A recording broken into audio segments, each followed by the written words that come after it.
Welcome back. The Winter X Games starts up today in Aspen, and nearly a dozen locals are set to compete. News 4's Alex Margulies introduces us to one of the athletes with a remarkable story. Alex.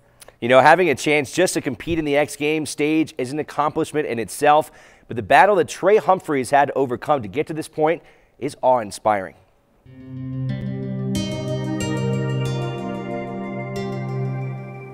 On a spectacular bluebird day up in the High Sierra, there's no place Trey Humphrey would rather be than getting some early morning turns in at Sugar Bowl. At first glance, he looks like any other skier, except he only has one ski, and because of injuries he suffered on the battlefield, has to sit. But forget the bunny slopes. Trey's out to prove that he's one of the best on the mountain. I kind of like when people look at me, they're like, oh, that's so sweet, the handicapped boy is skiing again. And then when I'm mocking by them on a pitch that is just difficult to ski anyway, it just kind of blows their minds. Moguls, trees, groomers, powder, chutes. I've done it all in this thing.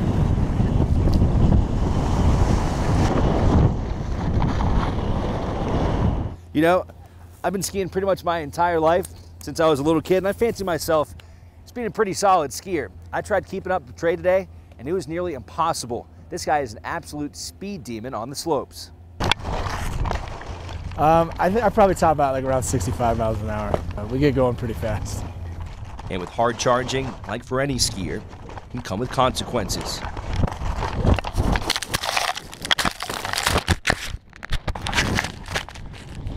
So what do you give that fall out of a 10? Give that a 12 out of 10. For Marine Corps Sergeant Thomas Humphrey III, after what he went through nearly 5 years ago on the battlefield, a hard crash on the slopes isn't going to shake him up. It was November 9th, 2010. My unit was in Sangin, Afghanistan, and it was a pretty violent area. And a call came over the radio that one of my buddies had stepped on an IED, and it didn't completely detonate, but it did enough damage to him to where he couldn't walk.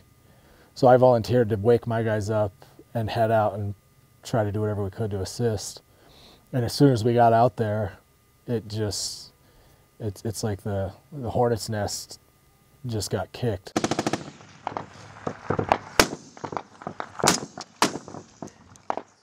And all of a sudden, you can hear the Taliban moving behind this tree line, and they just open up with these machine guns, and it put my squad in a bad spot. And then I tried to get up to run to pick up some more cover and concealment.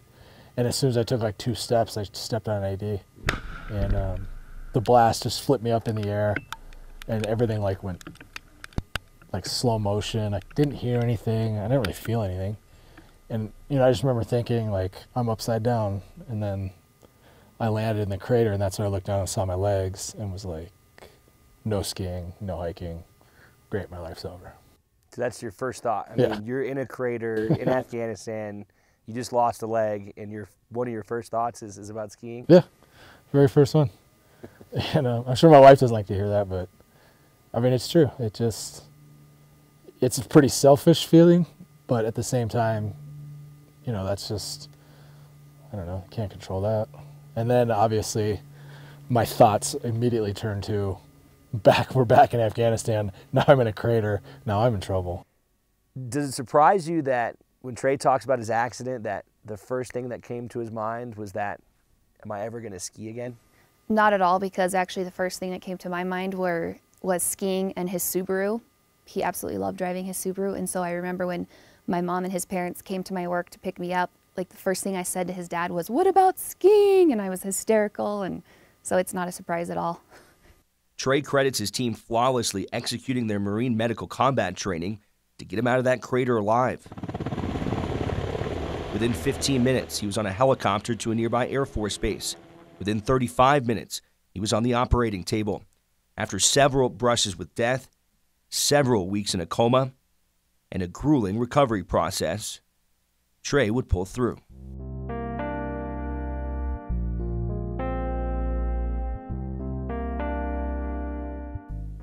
26 surgeries and months of recovery later, it wasn't long before Trey had his mind set on the mountains again. I was in the hospital. Somebody sent me some videos of some adaptive skiing, and I just thought, okay, so there is like life after this injury for me.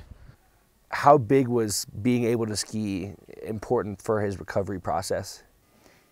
When he got the opportunity to ski, it was like we were in such disbelief. He's barely walking. Like he was still in a wheelchair. Like he would walk during physical therapy and stuff, and I thought, there's no way he can do this.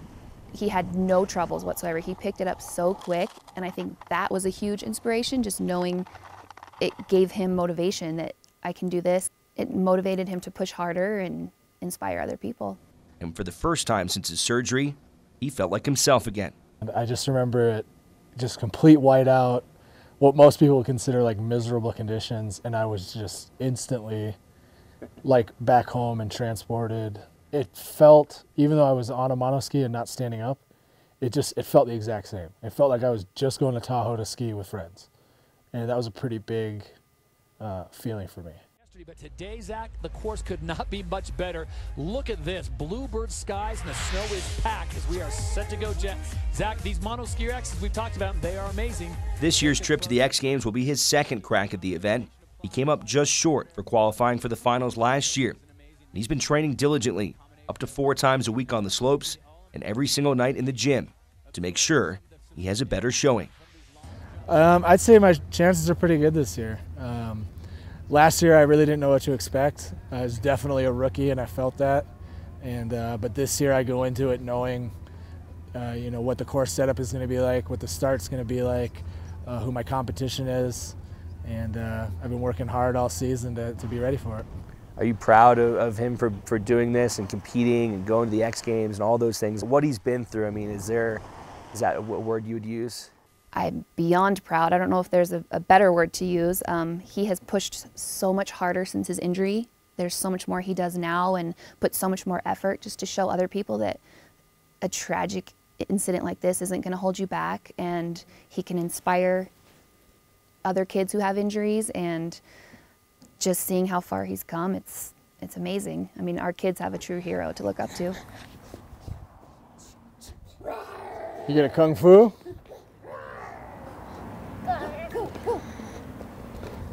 It's nice to be able to be good at something again, regardless of the disability.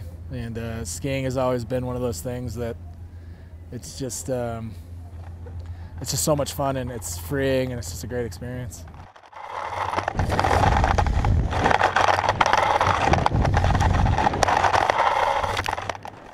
Pretty incredible. I spoke with Trey earlier today. He told me the course is, quote, going to be epic, a much bigger and technical course than last year. With the turns I saw him taking, I think he should fit in very nicely in that competition. He will compete Friday in the qualifying round. If he advances, he'll take a shot at a medal on Saturday in Aspen. For all the times and where you can watch, you can head to our website, mynews4.com.